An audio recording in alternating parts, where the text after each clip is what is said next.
بسم اللہ الرحمن الرحیم۔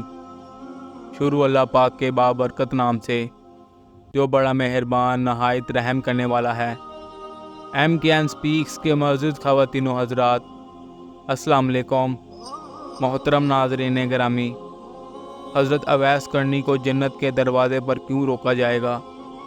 حضور اکرم صلی اللہ علیہ وسلم نے فرمایا کہ جب لوگ جنت میں جا رہے ہوں گے تو اویس کرنی کو جنت کے دروازے پر روک لیا جائے گا۔ حضرت اویس کرنی نے اپنی ماں کی حد درجے خدمت کی، وہ آسمانوں تک پہنچی۔ حضرت اویس کرنی حضور کی خدمت میں حاضر نہ ہو سکے۔ حضرت جبرائیل علیہ السلام آسمان سے پہنچے اور ان کی باتوں کو حضور نے بیان کیا، کیونکہ حضور دیکھ رہے تھے کہ آئندہ آنے والی نسلیں اپنی ماؤں کے ساتھ کیسا سلوک کریں گی۔ ایک سائل نے آپ صلی اللہ علیہ وسلم سے سوال کیا کہ یا رسول اللہ صلی اللہ علیہ وسلم قیامت کب آئے گی؟ تو آپ صلی اللہ علیہ وسلم نے ارشاد فرمایا مجھے نہیں معلوم کہ قیامت کب آئے گی۔ تو سائل نے کہا کہ کوئی نشانی تو بتا دیں۔ تو آپ صلی اللہ علیہ وسلم نے فرمایا جب اولاد اپنی ماں کو ذلیل کرے گی تو قیامت آئے گی۔ حضور صلی اللہ علیہ وسلم نے حضرت عمر رضی اللہ تعالیٰ عنہ اور حضرت علی رضی اللہ تعالیٰ عنہ سے کہا کہ تمہارے دور میں ایک شخص ہوگا جس کا نام اویس ہوگا، درمیانہ قد، رنگ کالا، جسم پر ایک سفید داغ ہوگا۔ حضور صلی اللہ علیہ وسلم نے اس کا حلیہ ایسے بیان کیا جیسے سامنے دیکھ رہے ہوں۔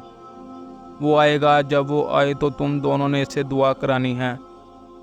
حضرت عمر رضی اللہ تعالیٰ عنہ اور حضرت علی رضی اللہ تعالیٰ عنہ کو اویس کرنی کی دعا کی کوئی ضرورت نہیں تھی۔ یہ امت کو پیغام پہنچانے کے لیے تھا کہ ماں کا کیا مقام ہے۔ حضرت عمر رضی اللہ تعالیٰ عنہ حیران ہوئے اور سوچنے لگے کہ حضور صلی اللہ علیہ وسلم کیا کہہ رہے ہیں کہ ہم اویس کرنی سے دعا کرائیں؟ تو حضور صلی اللہ علیہ وسلم نے فرمایا عمر، علی، اویس نے ماں کی خدمت اس طرح کی ہے کہ جب وہ ہاتھ اٹھاتا ہے تو اللہ اس کی دعا کو خالی نہیں جانے دیتا۔ حضرت عمر رضی اللہ تعالیٰ عنہ 10 سال خلیفہ رہے اور آپ نے 10 حج بھی کیے، لیکن حضرت عمر رضی اللہ تعالیٰ عنہ کو اویس نہ ملے۔ ایک دن تمام حاجیوں کو اکٹھا کیا اور کہا کہ تمام حاجی کھڑے ہو جاؤ۔ آپ کے حکم پر تمام حاجی کھڑے ہو گئے۔ پھر کہا کہ سب بیٹھ جاؤ، صرف یمن والے کھڑے رہو۔ تو سب بیٹھ گئے اور یمن والے کھڑے رہے۔ پھر کہا کہ یمن والے سارے بیٹھ جاؤ، صرف مراد قبیلے والے کھڑے رہو۔ پھر کہا مراد والے سب بیٹھ جاؤ، صرف کرن والے کھڑے رہو۔ تو مراد قبیلے والے بیٹھ گئے، صرف ایک آدمی بچا۔ حضرت عمر رضی اللہ تعالیٰ عنہ نے کہا کہ تم کرنی ہو؟ تو اس شخص نے کہا کہ ہاں میں کرنی ہوں۔ تو آپ رضی اللہ تعالیٰ عنہ نے کہا کہ اویس کو جانتے ہو؟ تو اس شخص نے کہا کہ ہاں جانتا ہوں، میرے بھائی کا بیٹا ہے، میرا سگا بھتیجا ہے، اس کا دماغ ٹھیک نہیں، آپ کیوں پوچھ رہے ہیں؟ تو حضرت عمر نے کہا کہ مجھے تو تیرا دماغ صحیح نہیں لگ رہا۔ آپ نے پوچھا کدھر ہے؟ تو اس نے کہا کہ آیا ہوا ہے۔ پوچھا کہاں گیا ہے؟ تو اس نے کہا کہ وہ عرفات گیا ہے اونٹ چرانے۔ آپ رضی اللہ تعالیٰ عنہ نے حضرت علی کو ساتھ لیا اور عرفات کی طرف دوڑ لگائی۔ جب وہاں پہنچے تو دیکھا کہ اویس کرنی درخت کے نیچے نماز پڑھ رہے ہیں اور اونٹ چاروں طرف چر رہے ہیں۔ آپ رضی اللہ تعالیٰ عنہ آ کر بیٹھ گئے اور اویس کرنی کی نماز ختم ہونے کا انتظار کرنے لگے۔ حضرت اویس کرنی نے محسوس کیا کہ 2 آدمی آ گئے ہیں۔ انہوں نے نماز مختصر کر دی اور سلام پھیرا۔ حضرت عمر رضی اللہ تعالیٰ عنہ نے پوچھا کون ہو بھائی؟ کہا جی میں مزدور ہوں، اسے خبر نہیں کہ یہ کون ہے۔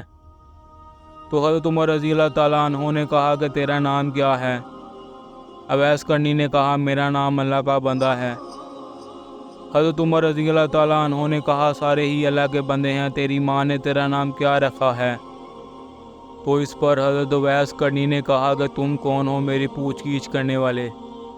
ان کا یہ کہنا تھا کہ حضرت علی نے کہا کہ اویس کرنی یہ امیر المومنین عمر بن خطاب ہیں اور میں ہوں علی بن ابی طالب۔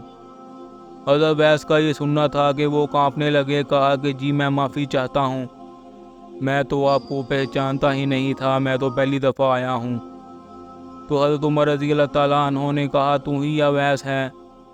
انہوں نے کہا کہ ہاں جی میں ہی اویس ہوں۔ حضرت عمر رضی اللہ تعالیٰ عنہ نے کہا کہ ہاتھ اٹھا اور ہمارے لیے دعا کر۔ حضرت اویس کرنی رونے لگے اور کہا کہ میں آپ کے لیے دعا کروں، آپ لوگ سردار ہیں اور میں نوکر آپ کا، میں آپ لوگوں کے لیے دعا کروں؟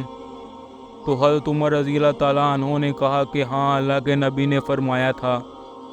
عمر اور علی جیسی ہستیوں کے لیے حضرت اویس کے ہاتھ اٹھوائے گئے۔ کس لیے؟ اس کے پیچھے جہاد نہیں، تبلیغ نہیں، اس کے پیچھے ماں کی خدمت ہے۔ جب لوگ جنت میں جا رہے ہوں گے تو حضرت اویس کرنی بھی چلیں گے۔ اس وقت اللہ تعالیٰ فرمائیں گے کہ باقیوں کو جانے دو اور اویس کو روک لو۔ اس وقت حضرت اویس کرنی بہت پریشان ہو جائیں گے اور کہیں گے کہ اے اللہ آپ نے مجھے دروازے پر کیوں روک لیا؟ اس وقت اللہ تعالیٰ فرمائیں گے کہ پیچھے دیکھو۔ حضرت اویس کرنی پیچھے دیکھیں گے تو پیچھے کروڑوں اربوں کی تعداد میں جہنمی کھڑے ہوں گے۔ اس وقت اللہ فرمائے گا کہ اویس تیری ایک نیکی نے مجھے بہت خوش کیا اور وہ نیکی ماں کی خدمت ہے۔ تو انگلی کا اشارہ کر جدھر جدھر تیری انگلی جائے گی، میں تیرے طفیل کو جنت میں داخل کر دوں گا۔ محترم ناظرین گرامی، امید کرتا ہوں آپ سب کو آج کی ویڈیو اچھی لگی ہوگی۔ مزید اچھی ویڈیوز دیکھنے کے لیے میرے چینل کو لائک، سبسکرائب اور بیل آئیکن کو پریس کرنا مت بھولیے گا۔ اس کے ساتھ ہی اجازت چاہوں گا۔ اللہ حافظ۔